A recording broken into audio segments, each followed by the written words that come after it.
Hello everyone and welcome to the Cambridge Additional Mathematics IGCSE CIE course. This is a video recording for the first chapter, which is functions. So let's begin. So first let's start off with what a function is, and a function is basically a mapping where each input value gives only one output value. So let's say if we have a set of numbers 1, 2, 3, 4 as our input, and then we apply some function to it to give some output, let's say 1, 4, 9, 16. So if you see this is 1 squared, 2 squared, 3 squared, 4 squared, and that will be the output. So essentially this mapping is a function where is this input value gave us only one output value. So in terms of a graph, if you were to represent it, if you have the graph of y is equal to x, you can see here that at any x value, which is your input, the output value of y, there will always be 1. So essentially, if you draw any vertical line at any given point, then you should have that line intersect with that graph only once, and so that given graph is a function. So if you move on here to y is equal to x squared, you can see this is a short graph. So at any point, if we draw a vertical line, it will intersect the graph only once.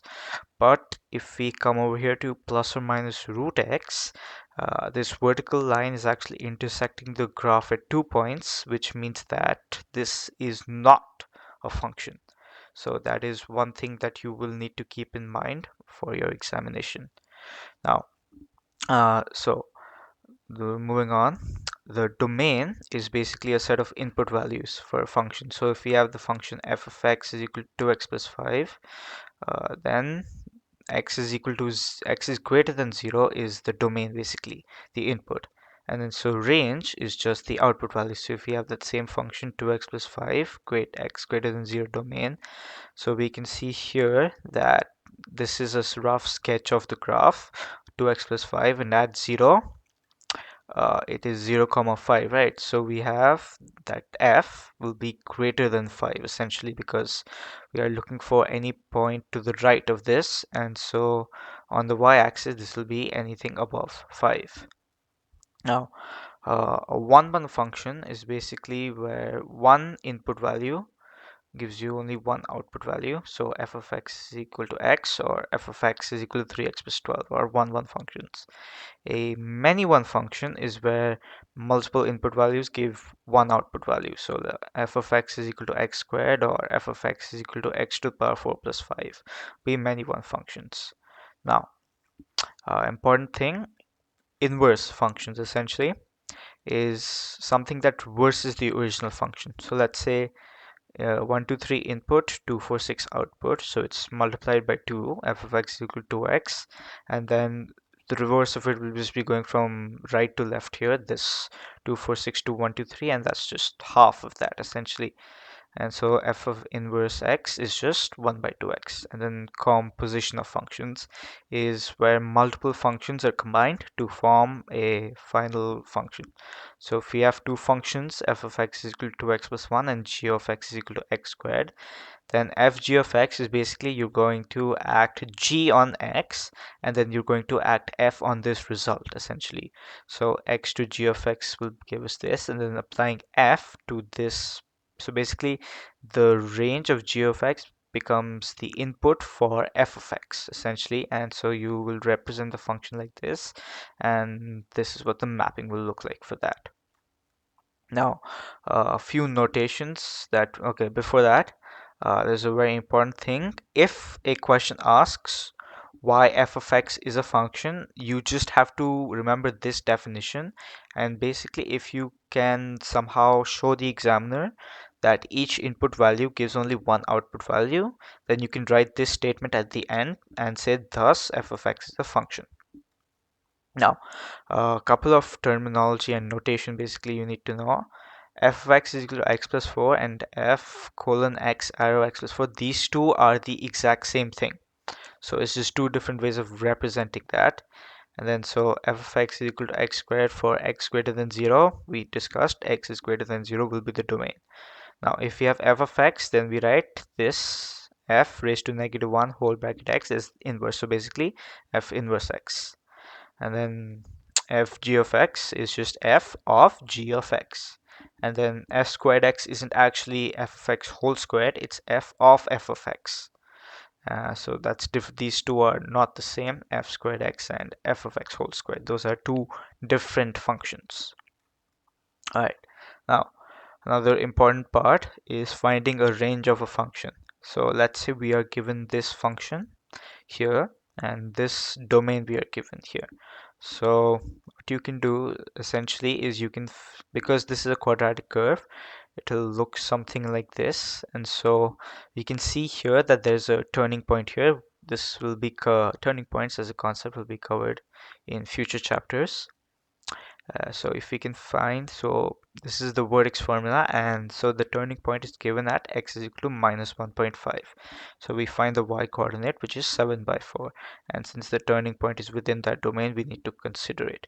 Then we have to find the value at minus 2, but that's not really needed because this will be the minimum. So essentially what you're looking for is the minimum and the maximum within that domain. So the minimum is the turning point, which is 7 by 4, and the maximum will be found at x is equal to 2, which is 14.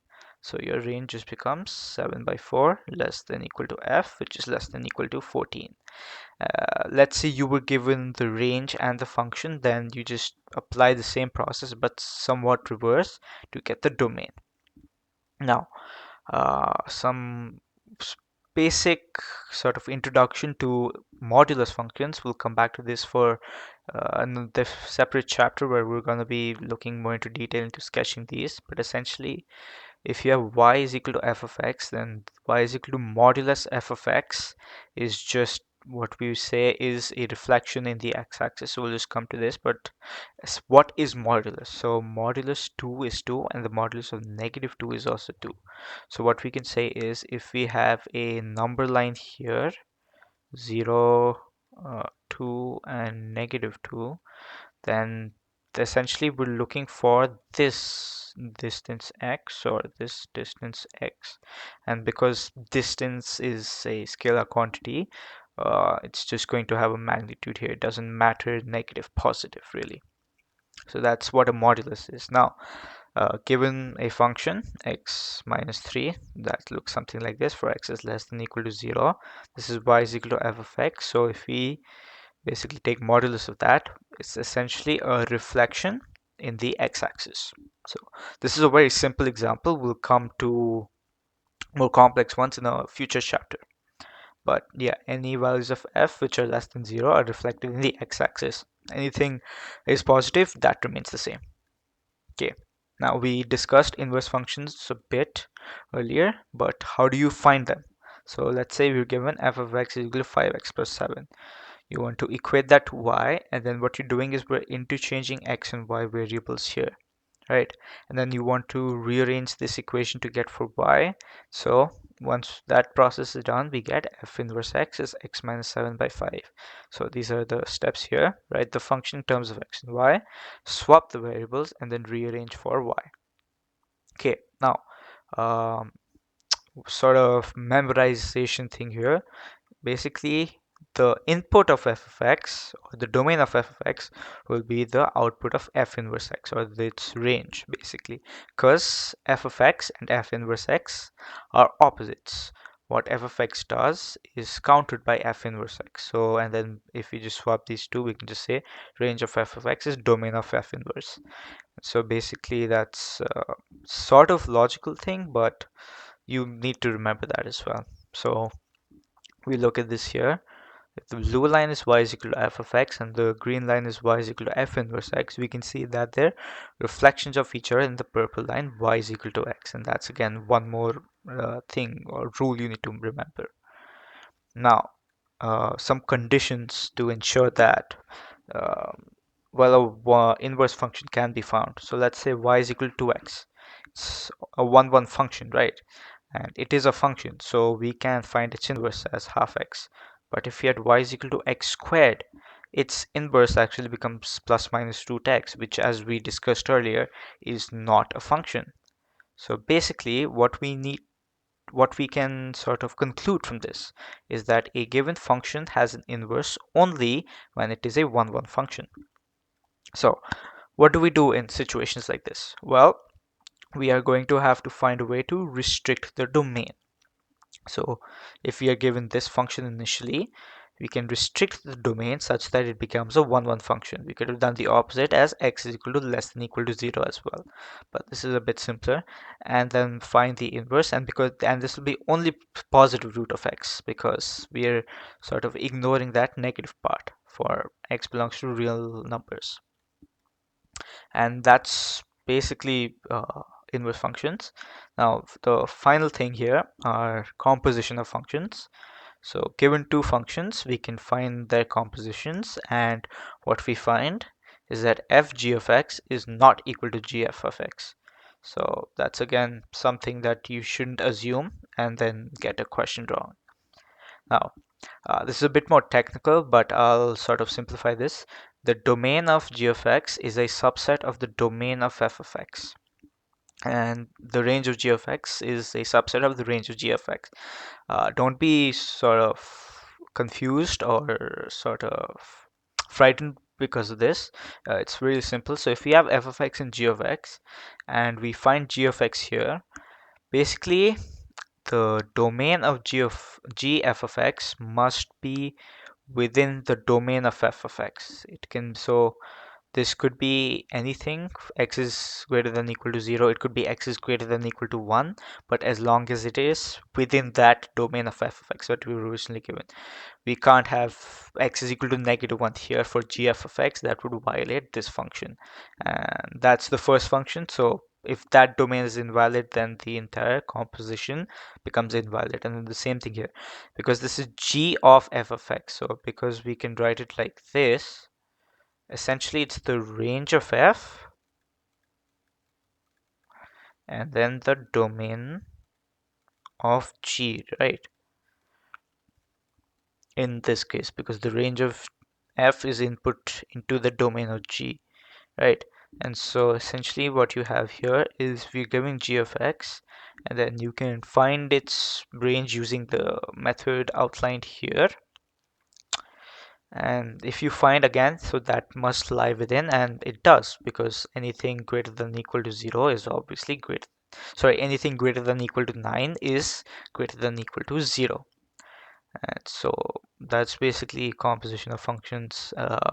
If you have any doubts regarding this chapter, there is a link to a Discord server which has just a question system for anything related to CIE IGCSE Additional Mathematics 0606. You can ask your doubts there. But I hope you understood what this chapter is all about.